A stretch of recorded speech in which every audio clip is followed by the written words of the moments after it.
Hello and welcome. This is Buy or Sell coming to you from the No Holds Bar here at Equity Mates HQ. I'm your host, Adam Keily, regarded by many as one of the simplest minds in finance. Luckily for all of us, though, I'm joined once again by an expert to educate me and hopefully you on how they're thinking about stocks and the stocks they're thinking about. This is not a deep dive, though. This is rapid fire. Buy or sell. We're going to rip through as many stocks as we can in the time that we have. And don't forget, you can follow each stock on the buy or sell tracker on the Equity Mates website. And today I am super excited because I am joined by no other than Scott Phillips, Chief Investment Officer at the Motley Fool. Scott, welcome to the No Holds Bar. Adam, g'day. Very happy to be here, mate. And rapid fire, you're going to have to keep me to it. I can talk. So pull me up if I'm going over time. I've got a big bell here. I'll just ring that. Yep. It's similar to the NASDAQ bell. We'll just ring that as soon as you go over. Or the last I'll keep you bell. in check. Yep. Absolutely. Hey, to get started, speaking of drinks, I'd like to offer you a drink. I find it's a nice little way to get to know people a bit more deeply. We do have a signature cocktail here this week in the No Holds Bar. It is the Blue Chip Lagoon, in honour of the primarily ASX stocks that we're talking about today, Scott. But nice. Blue Chip Lagoon for you, or what's your drink of choice? So without wanting to sound like an alcoholic, mate, it depends on how I'm feeling. I'm a fan of a dark. No judgment here. I'll put that out there. No judgment whatsoever. Thank you, Barman. Mate, I'm a fan of dark beers, so I'll go for a 2 years old or a Guinness if I'm having a beer. I don't mind a Shiraz if I'm on the red wine train, or maybe to finish off, maybe the last drinks, a nice Scotch whiskey neat is how I'd finish the evening. Oh, lovely. Yeah. You've just planned out my whole night. We're going to start with a dark beer, move to a Shiraz, and then finish off with a whiskey neat. Pretty much. All right. Now, I think you're actually the first guest who has completely understood the assignment here at the No Holds Bar. You have no holds, 5 buys, 5 sells. I can't wait to get started. So let's crack on. And we're going to start with Washington H, Soul Pattinson and Company Limited, ASX SOL, currently trading at $32.50. I had to sit down and have a sandwich about halfway through reading the name of that company, Scott. Are we looking at a buy or sell for Soul Pats? I own Soul Pats, and I reckon your listeners should too. It is a buy for me. Soul Pats is a listed investment company, so it's a conglomerate business.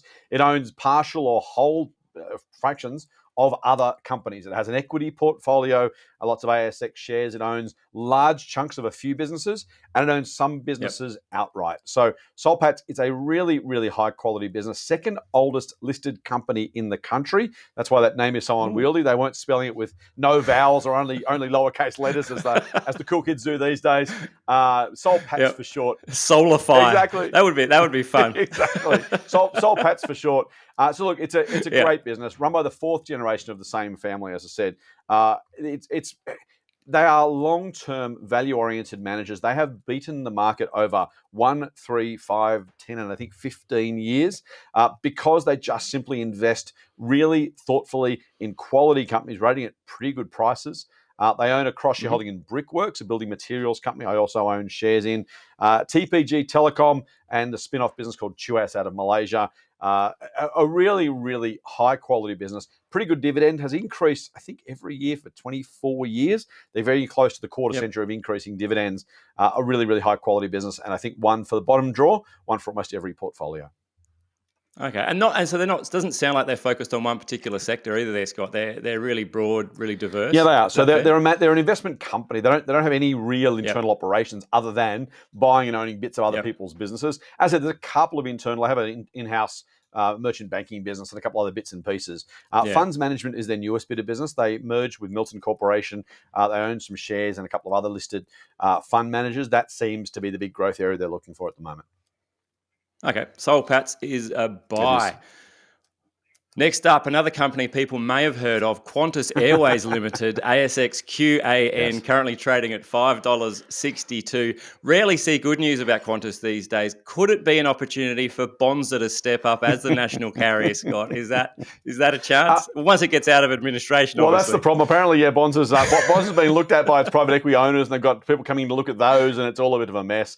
Trying to run an airline is a stupidly difficult business. Qantas and Virgin have done a pretty good job recently because they've been ultra ultra rational. They basically rationed capacity, and that's meant really high airfares. We know that if you've tried to travel around the country recently or internationally, you're paying through the nose. So this is probably the best of times for Qantas, I would suggest. Now, I'm a long-term investor, mate. This is a sell on structural grounds. No idea what happens with the share price in the next month, 2 months, 6 months, even 12 months. But long-term, airlines are awful businesses. They eat up capital. They are really expensive to run. If your capacity drops even a little bit, you just bleed money. So, really difficult one. Look, so far, so good. I love the airline. I love I'm very proud, brand Qantas as a flyer. As an investor, I'm not touching it. If I owned the shares, I would sell them.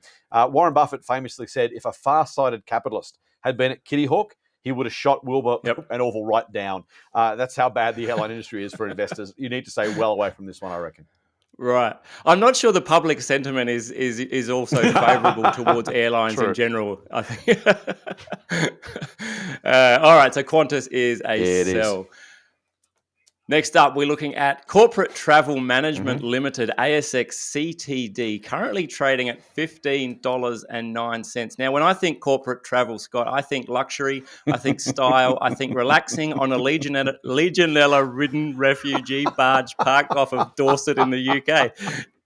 It's a very different set of businesses, isn't it? And yet these guys are in that space. By the way, so they did this contract with the UK government to basically manage refugees in a floating barge. Shades of 1788 Australia, by the way, when we they had hulks of ships waiting for people to be sent to Australia. Look, that contract is why the share price is down. They'd allowed for it was $30 or $40 million worth of profit from this thing. Turned out to be a couple of $1 million. The contract's a bust. Not for anything corporate travel's done badly. They just simply went, hey, capacity is this much and the government will pay us this much if we do what we do. It just didn't work. The business wasn't there. Now, probably good news for those refugees, but bad news for corporate travel. Because of that, it downgraded guidance recently. I own these shares, by the way, but it is a buy because I think the company is a long-term winner. They've talked about the fact that if and when they get back to pre-COVID levels of travel, the share price pre-COVID was 22 up to $28 at one point. So you're looking at a $15 share price. So a good 50% upside from here just to get back to those levels. I think it's really likely. So they were hit by COVID as well, were they? Or? Massively. Here's the great thing though, and here's why I like them as a company. So Flight Centre, Webjet, Corporate Travel, and Hello World Travel all got hit by COVID really hard. Effectively, business went to zero. Those other three had to raise money because they didn't have enough cash on the balance sheet to stay afloat. Corporate Travel had managed itself more conservatively, had the money on the balance sheet, didn't raise any capital at all, and in fact went and did some acquisitions during the end of the pandemic where there was just cheap businesses to buy. So this is a really good business. Jamie Ferris is the CEO and the founder. He's done a remarkable job building this company. I think it's just too cheap. The growth will come back. It will be there. The market looking at very short-term future now and saying the short-term looks a bit grim, and it does. The long-term, I think, is really bright. And if you're an investor with a long-term perspective, I think you should be, then I think corporate travel at $15 is a really good buy. All right, that's a buy.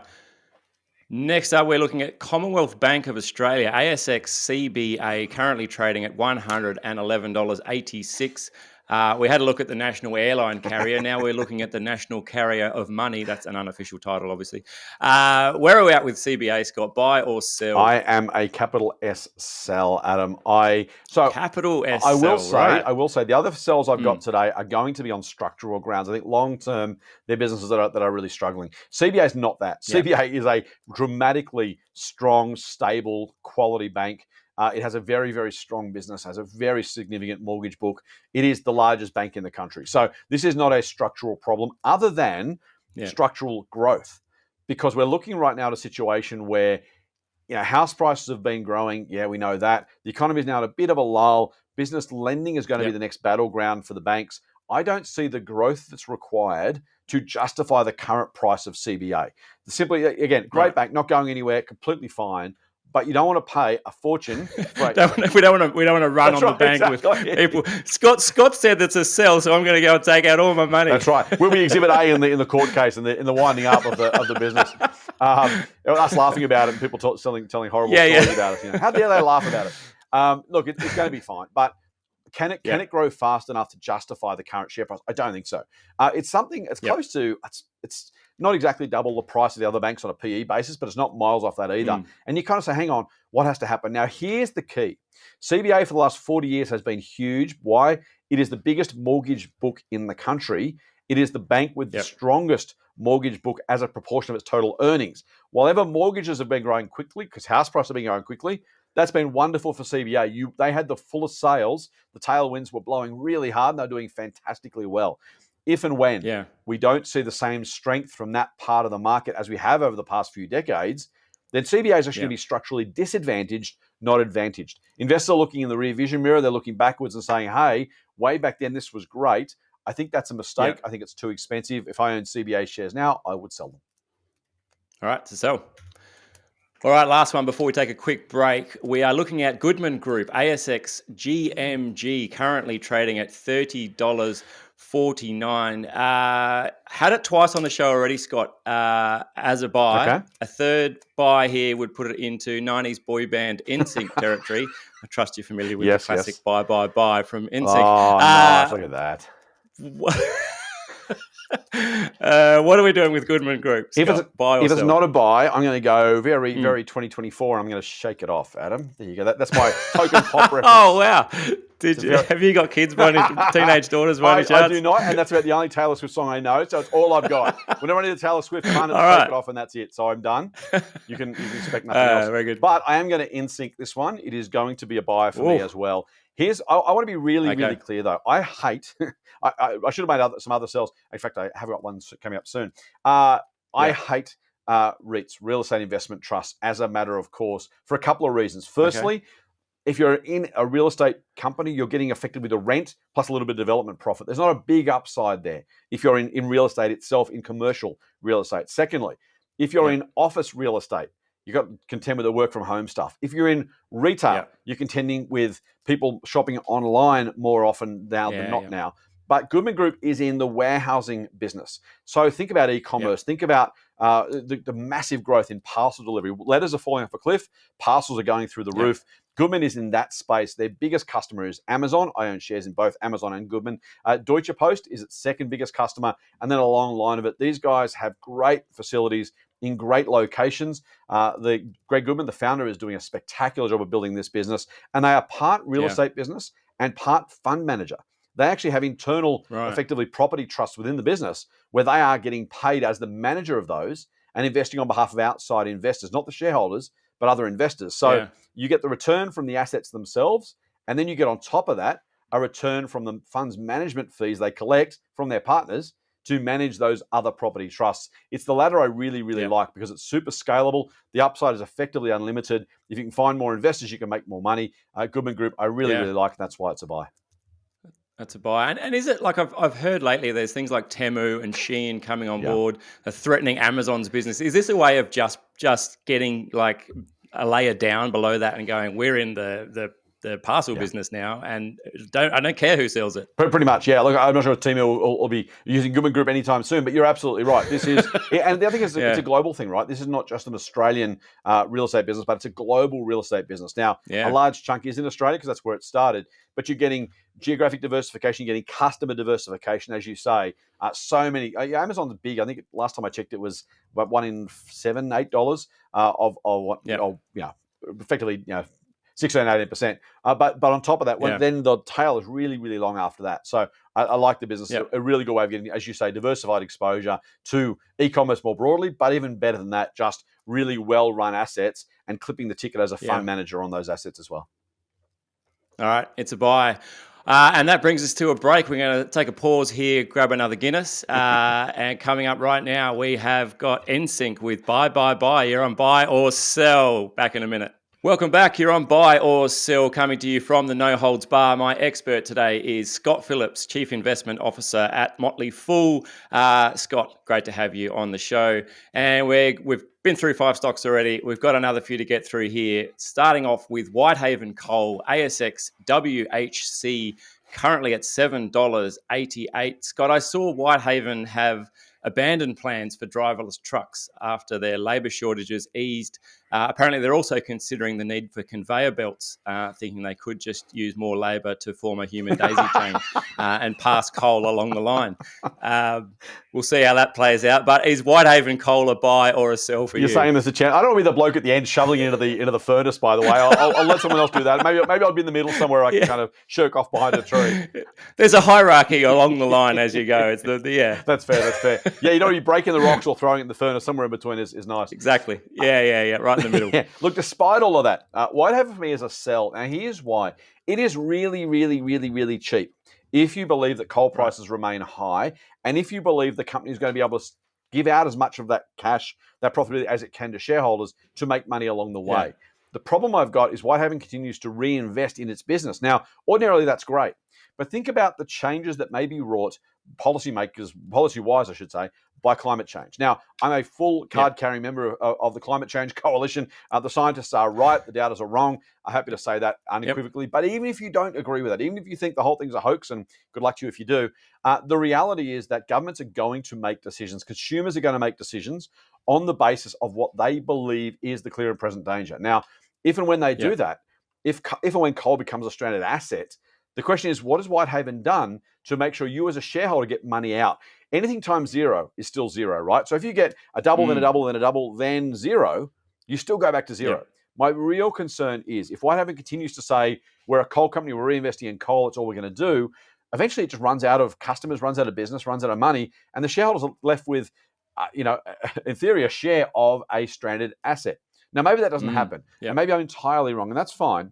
This is not a promise the shares are going to go down. I'm not saying short Whitehaven Coal. I'm simply saying the fundamental reality of the way the business is structured is unless it's going to either pay out $1 squillion in dividends to shareholders, and it might, in which case I'd be wrong and they should jump in, or unless it's going to go into a different business, somehow diversify or find something else to do.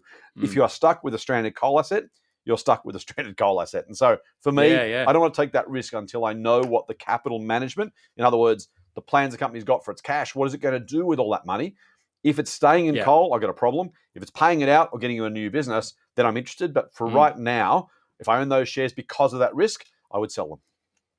Yep. We could could we find another use for coal? Could we start building things out of coal rather than just burning it? I think if we give some every politician. Maybe could we build houses out of coal? Like Scott Morrison, you take it in apartments. I just take. But people got pet rocks, pet lumps of coal. It could be the new thing. Yeah, there we go. A couple of goggly eyes on them, and you're away. Squiggle's going to have a new range of coal. How could it possibly go badly? Very good. All right, sticking with mining, we're going to look at Pilbara Minerals, ASX PLS, currently $3.83. Another one we've had a few other times on the show. All three have been a buy. Scott, where are you on Pilbara Minerals? I'm going to un-insync it, if that's now a new word. I am a sell on Pilbara Minerals. I am a sell. Okay. And again, I'm talking structurally here, long term. Everyone says, hey, you know what? Electric vehicles are going to be massive. And if electric vehicles are massive, then therefore batteries are going to be massive. If batteries are massive, then lithium is going to be massive. And if lithium is going to be massive, I should buy Pilbara Minerals, right? That's a really, really easy line of thinking to make. I did some numbers about 5 or so years ago on oil during the 20th century. Now, super back of the envelope. I'm no statistician. The price of oil after inflation went up about 2.5 times in the 20th century. Over 100 years, up 2.5 times, despite the fact the volume of oil pumped and used went up exponentially. In fact, literally more than that, because it started at zero at the beginning of the century using whale oil and whatever else. By the end of it, we're doing millions of barrels a day and everything's going nuts. Yet, despite that, the price of oil only went up about 2.5 times. Why? Because every time demand went up, supply went up to match it. We found bigger, better, cheaper ways of getting it out of the ground. We discovered more of it. We got it to market in a more efficient way. So you don't have to, back to the airlines, by the way, air travel has exploded over the past 50 years, absolutely gone nuts. And if you told me 50 years ago air travel would do that, I would have said, sell the house, sell the kid, mortgage the lot, put it all in airlines, I'm going to make a fortune. And I would have gone broke about 5 times over. And the reason is that volume growth is not enough as an investor to justify an investment. Now, maybe Pilbara is wonderful. Maybe lithium's fantastic. Maybe the price stays sky high. But you know what? There is a lot of lithium being identified. A lot of it is being developed. Some of it is being commercialized already. As and when it does, again, I'm a long-term investor, right? Maybe the price doubles in the next 12 months for all I know. But long-term, my bet is twofold. Either volume, supply increases to match demand, in which case prices don't move, or potentially, Yep. don't forget, we think lithium ion is the only thing. Now, I'm old enough, mate, to remember when nickel cadmium batteries, the old NiCad batteries, were the Yes, yeah, I technology du remember them jour, well. right? So now it's lithium Yeah. ion. In 5 years' time, what is it? Is it lithium ion still? Maybe. Is it solid Yeah. state? Is it something sulfide? I think is being talked about. Who knows what the technology is Yeah. going to be? So you've got to be right about the trend of EVs. You've got to be right about batteries. Yeah. You've got to Yeah. be right about the battery chemistry, and then you have to be right Mm. about the fact that demand will outstrip supply on an ongoing basis. Now look at the price of oil or iron or gold or anything else. These things roughly track the cost of production, not some sort of astronomical margin on top of that. So I wouldn't Yeah. buy Yeah. Pilbara if I own the shares. Again, look, maybe it's a lottery ticket. Maybe it goes really, really well, or maybe it goes really Yep. badly. If you don't know, you shouldn't. That's not an investment. That's a speculation. If you're investing, you shouldn't Yeah. own Pilbara Minerals, in my view. Okay. Very good. That's a sell.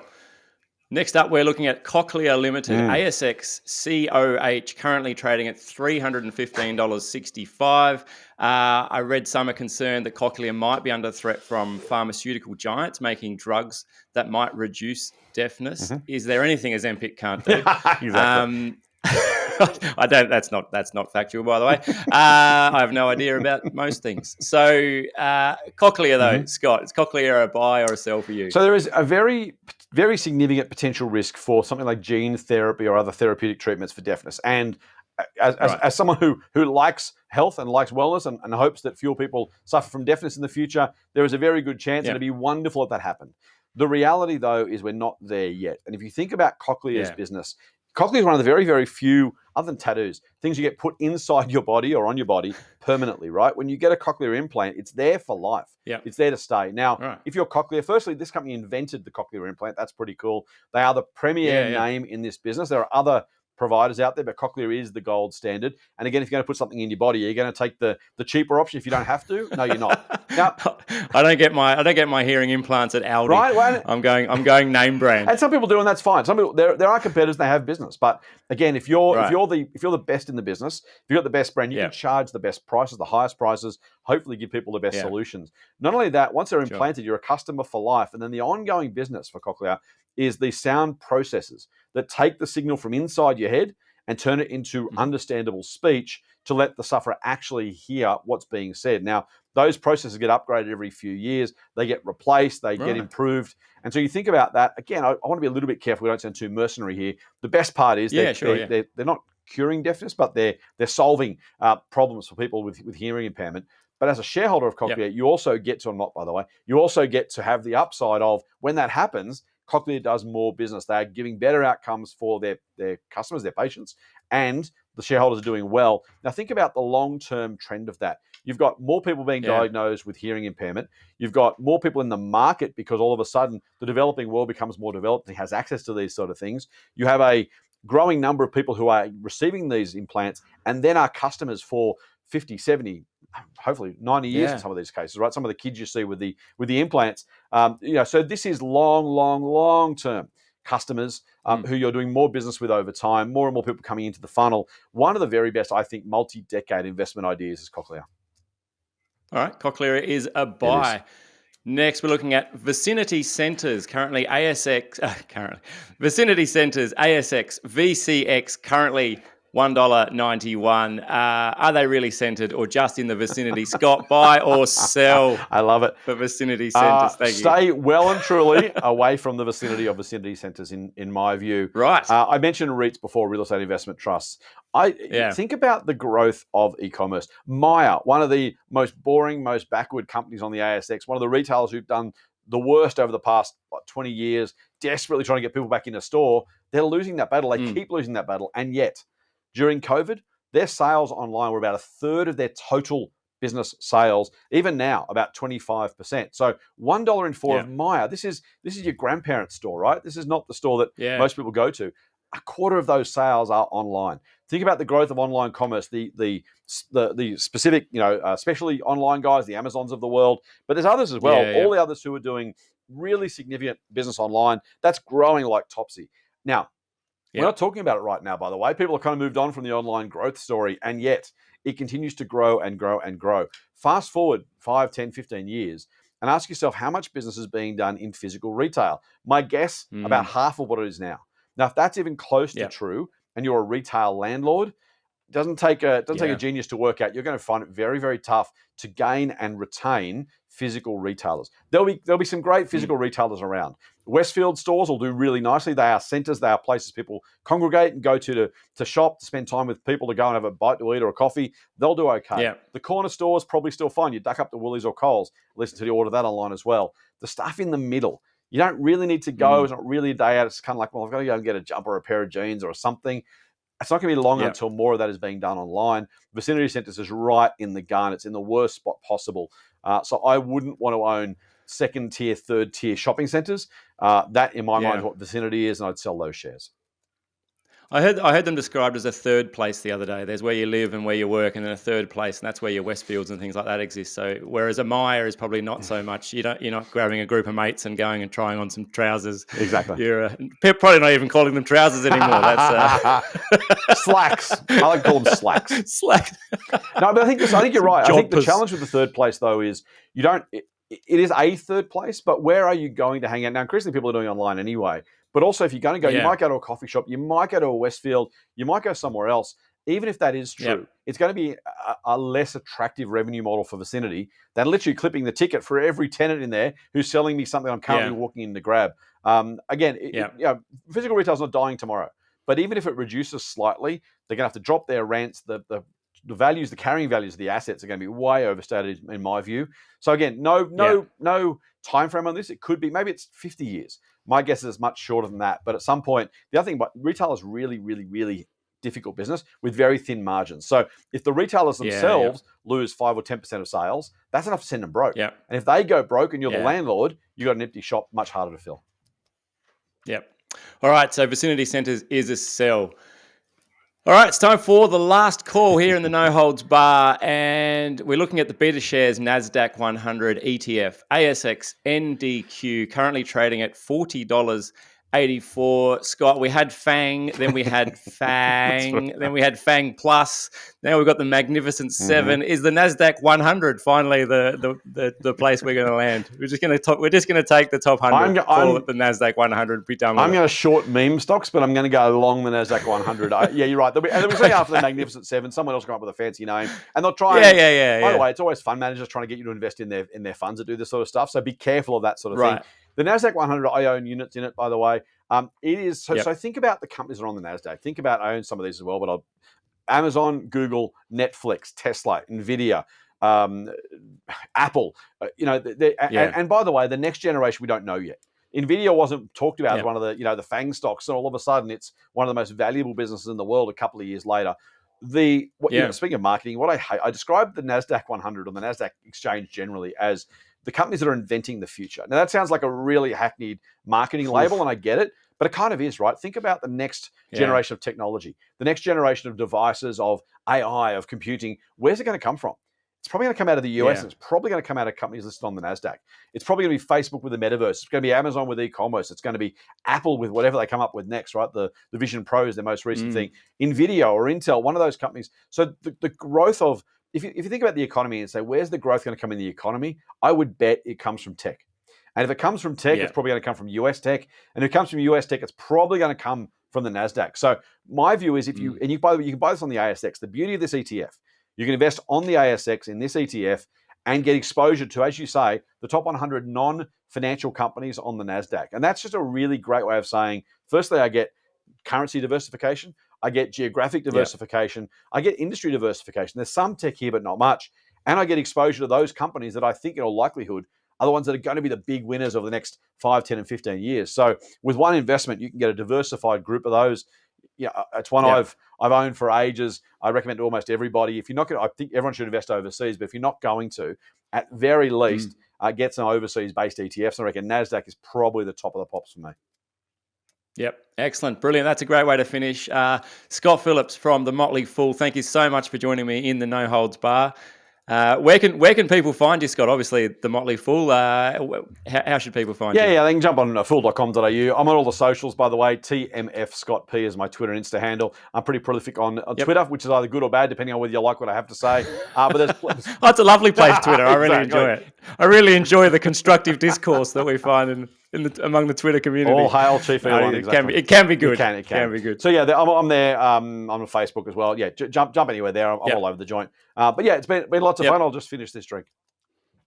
Yeah, brilliant. All right. Thank you, Scott, for joining us. And you can continue the journey on the Equity Mates website. There's plenty of resources there. You'll find the buy or sell tracker along with a find a company page where you can get more information on each of the companies that we've talked about today. And that's it. Thank you so much for joining us. Don't forget, you can find us on YouTube as well now. I hope you'll join me next time as we jump back into the No Holds Bar. But until then, it's bye for now.